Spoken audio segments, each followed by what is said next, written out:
तोंडातून अक्षरशः धूर निघायला लागलेला आहे, इतकी थंडी पडली. आणि आपली ही डॉग कंपनी तेवढ्या थंडीमध्ये ज्या पाण्यामध्ये अशी वरून वाफ निघाल्या प्रकारे दिसायला लागले, तिथं आपल्या आयुष्याचा आनंद घ्यायला तर कमाल आहे बाबा. निसर्गाची किमया खरंच भारी. आपल्या अंगावर 2-3 पांघरून टाकून बी थंडी वाजायला लागली आणि पाण्याचा थेंब अंगावर पडला तर असं वाटायला पोलतं काय की. आणि त्याच्यामध्ये हे एवढा एन्जॉयनं आयुष्य काय मस्त उगं जगायलेले आहेत.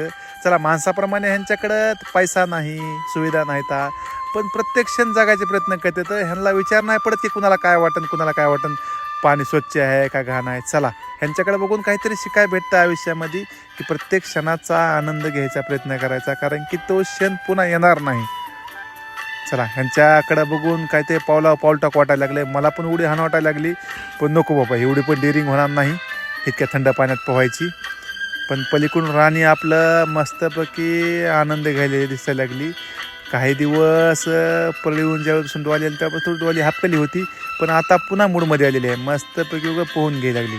चला, बघून भारी वाटलं. आयुष्याचा आनंद कसा घ्यायचा तर यांच्याकडे बघून शिकायचं. प्रत्येक क्षण जगायचा, प्रत्येक क्षणाचा आनंद घ्यायचा. चला, काय असलं नवजणून तर अजून कळवत राहील. ह्यांच्या आनंदामध्ये आपला आनंद. ओके, धन्यवाद.